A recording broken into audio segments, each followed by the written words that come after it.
Long before the actors step foot on stage, the work of Tuacon's season has already begun. From the scene shop building entire worlds out of metal and foam, to our animal trainers teaching a dog from the local shelter to become Toto, the process starts months in advance.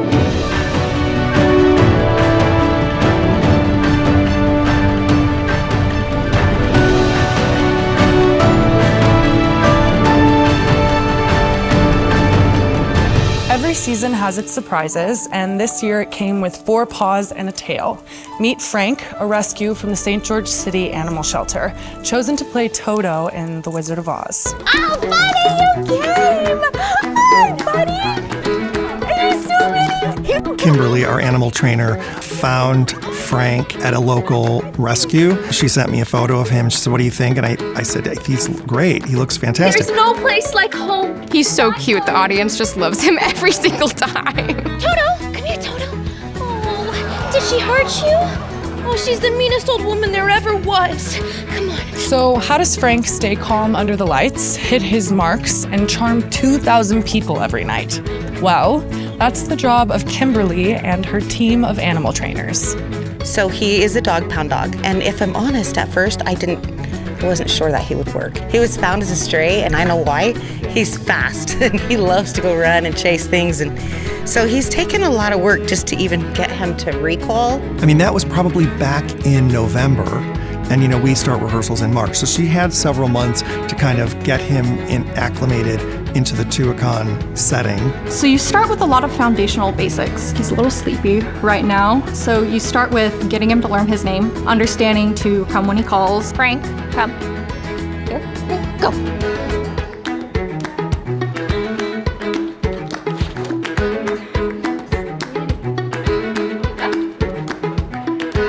And when we get in the green room after his Act 1 stuff, we give him a cup of ice water because he likes to eat the ice chips.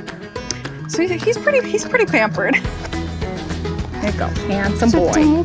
When I first came into rehearsal, I was like, get Frank in here now, because I don't know what he does, I don't know where he's going, and he probably doesn't know either. Once he came to the party, he's been really just a super fun dog. You just try to keep it positive all the time, because you can't pull them aside and have a heart-to-heart and be like, oh, I'm wanting this. When we got into rehearsal, she introduced him to Molly Claire, who primarily would be the character he would interact with most. Who's that? Can you say hi? Oh, you're so cute. His little old man eyes. So the very first thing was can Frank go from point A to point B? Annie M! Annie M! Oh, Toto, come here, boy. Oh, did she hurt you? Oh, she's the meanest old woman there ever was. And we found that was great. And I was like, okay, so if there are people in the way, but there's a tunnel, will Frank go through it? This way. Good job, good job. And after enough treats, he did. So what we learned quickly is that he actually is very intelligent. He's very, very smart, and he knows where to go from point A to point B. All right, you're good. All right, quick change. Frank, sit. Alrighty, quick change. The animal trainer's work goes far beyond just dogs. At Tuacon, they've trained horses, cows, goats, and even a camel.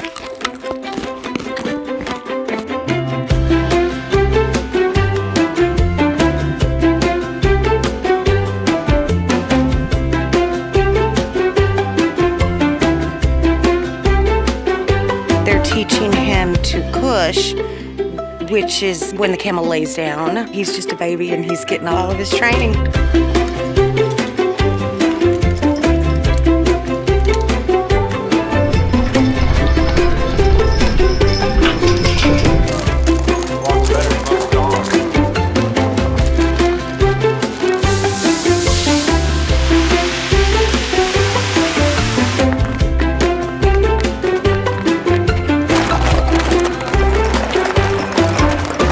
While Frank is learning to be Toto, the scene shop is working around the clock, building the worlds that our stories live in. We got our designs for our first show, Little Mermaid, in July-ish last year.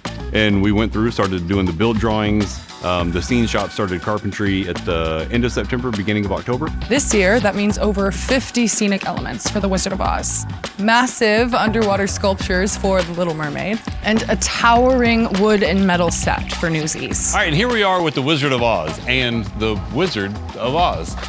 This is a giant puppet that was made for the show. It's all out of kind of like an EVA foam. We had it out and it started getting a little sun exposure, and so it started to blister up a little bit in a couple of areas. And so we learned really quick that we have to take super good care of this and store it inside in the shade. So in Wizard of Oz, the set pieces they're beautiful. They are really intricate and really ornate. And there's a lot of angles that are kind of forced perspective to integrate onto our stage. So these are the flowers that Jeff carved. So we have some sporting goods equipment that has been repurposed in here.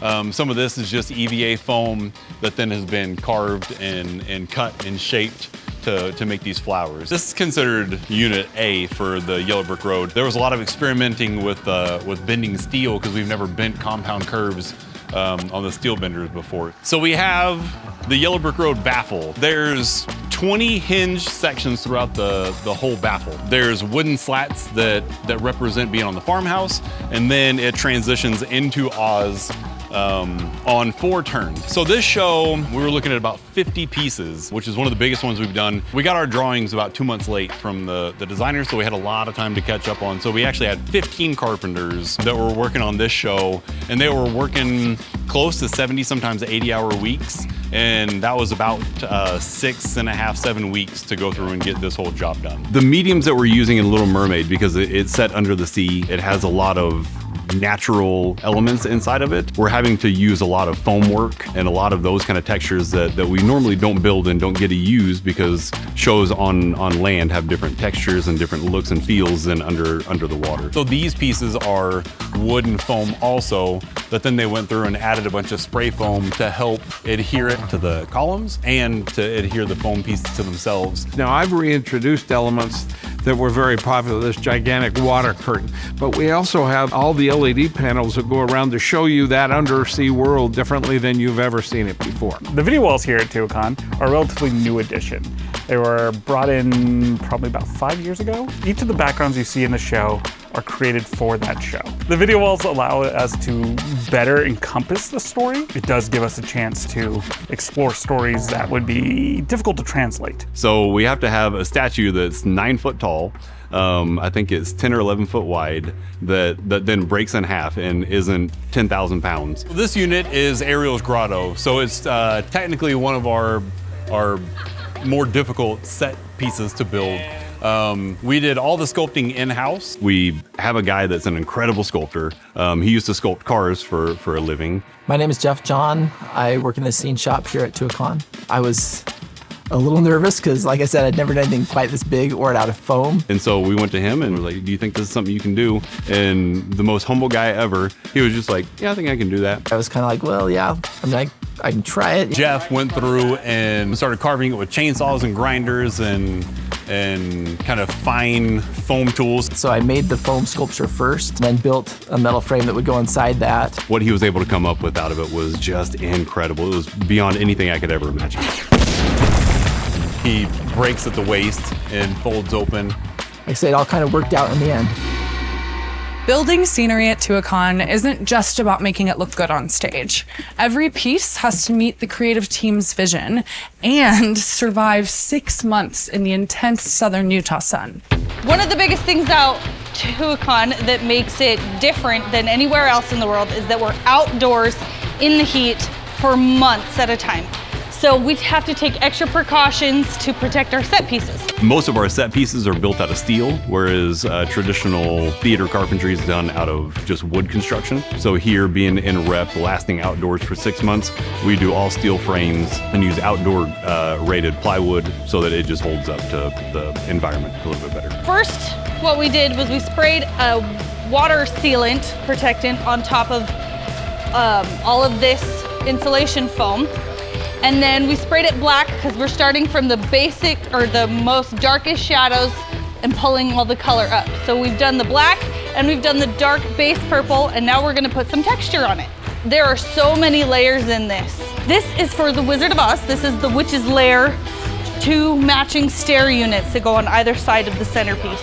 On top of that, winds can hit up to 80 miles an hour. So each piece has to be engineered to stay standing night after night. So this is our monstrosity of a set piece for Newsies. It's probably one of the biggest sets that we've built and had on this show. Height-wise, Hunchback in 16 was a little bit taller, but we're at like about 22 and a half feet to the upper railing.